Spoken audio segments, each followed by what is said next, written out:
walking with the ghost.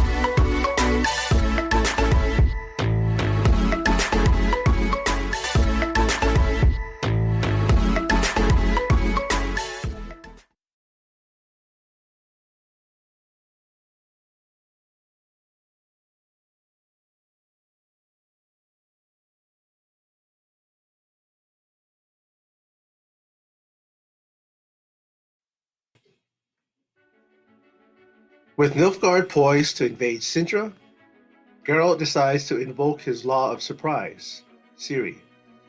Calanthe offers up an impostor for Ciri, but Geralt is not fooled and is imprisoned by King Twisik. After visiting Istrid, Yennefer returns to Aretuza with the sorcerer Vigefortz. When he announces his intention to rally mages to oppose Nilfgaard, she declines. The Brotherhood votes to remain neutral, but Tissaia, Vigefortz, Triss, and other mages resolve to fight. Tissaia convinces Yennefer to join. Nilfgaard invades, sacking the city and breaching the castle. Calanthe wants to send Ciri away with Geralt, but he has escaped his cell and is nowhere to be found. Ciri fends for herself after escaping Cintra. Later, she is discovered by her old friends who suddenly turn on her and her powers activate. That is the synopsis of episode 7, titled Before a Fall. And of course, for The Witcher, which a very good episode, but again, another episode where they flashed back. I believe the entire show was a flashback. It's kind of hard to tell because of how it doesn't have a setup. I've noticed that about the Witcher. It just goes right into a flashback. Usually, like from shows that I've seen, they'll have somebody talking in the present, and then you have that little, the starts getting blurry, and then all of a sudden we see them younger or back in another time. It doesn't do that here, so you're left confused sometimes, and then you're like, okay, Calanthe's here, okay, Mousesack is here, so it has to be a flashback because they died, But that really was a better way to end this episode with Ciri's powers being activated. You had those guys that met her in the wherever she was, in a forest or some way off place, and she thought they were there, as friends, and they pretty much said, what's the only thing that matters about her is that pretty little, that crown on her head. So pretty much they want to feed her or bring her to the Nilfgaardians and get some hefty pay for it. I guess money does talk, right? Even friendships or close alliances kind of fall away when money's involved. So they're being offered something to bring her back, and the way it ended was, like I said, her powers get activated, and that was that. Credits roll. But that's the one thing that is just the way they approach, episodes when they flash back. It's like I said, normally you would set it up, right? I mean, I like the fact that we see that, in fact, Geralt was actually there when the Nilfgaardians invaded invaded Cintra.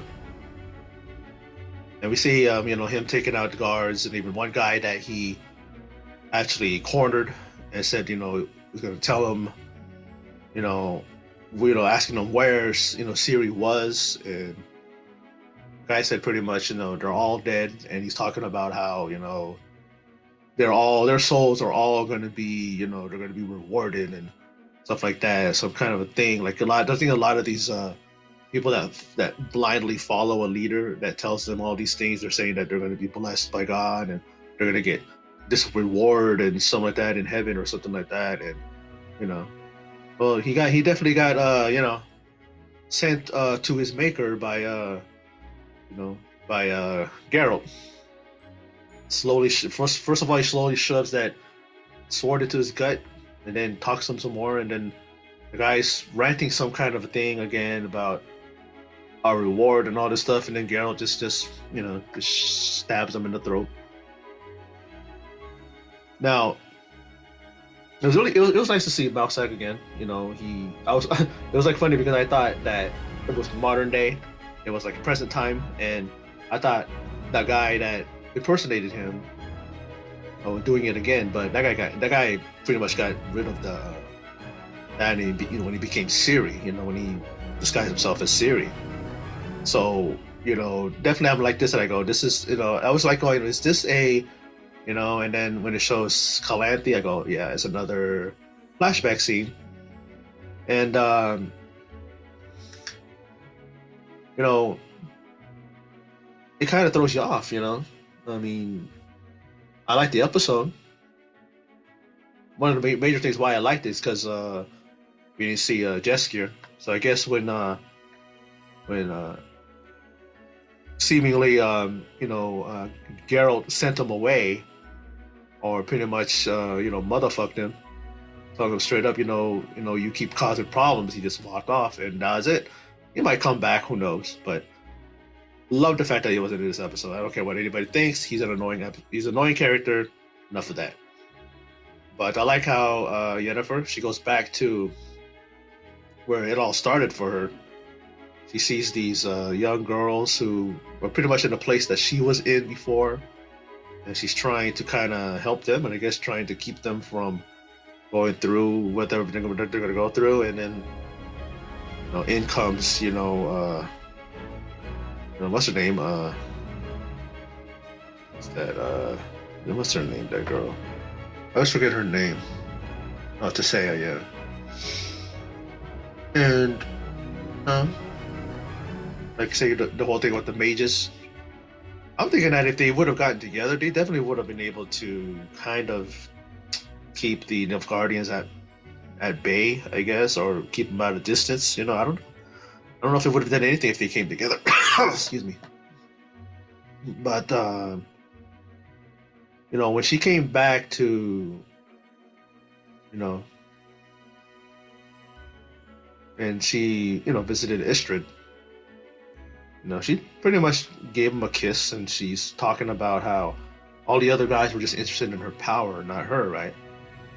And then he tells her that, well, he loved her, he wanted her to be his, him to be hers, kind of a thing. But I believe that he loved the former, Yennefer more than the new one. You know what I mean? He even said, I'm glad that at least you kept your eyes. So it's like kind of a guy that he just definitely didn't look past Yennefer's, the situation that she was in, her deformity, her the way she was before. She had that whole thing happen to her and her transformation and everything. But yeah, this episode was, I liked it. It just like I said, it just keeps the show going. And there's one more episode that I gotta check out, and that is episode 8. And when I do that, I will post that up as well, and then probably give my entire thoughts overall, the entire series. Like I said before, I'm glad that it's renewed for another season. And I don't care what anybody says, man. There's a lot of people out there that just want to complain about that he doesn't look like Geralt, doesn't talk like Geralt. But those are excuse me. Those are the people that just don't get it. That he's trying his best to capture the essence and the the way that Geralt is. This is the guy, like I've said before, that he plays the video games, he read the books, and to me, it's like he definitely captured the character, as much as he can, and it's like sometimes you got to look past the way the character looks, in order to just look at the person's performance. Like he's doing very well in this role. And like I said, I'm a Henry Cavill fan. Glad to see that he's able to do this, and he may never do Superman again. There may never be another Man of Steel, a sequel to Man of Steel. So we got this, and it's fine with me. It's a great show, great episode, great episode. Like I said, season 7 before a fall, and then we have one more episode, and I'm looking forward to that. But anyway, for those of you who stopped by and checked out this video, I appreciate it.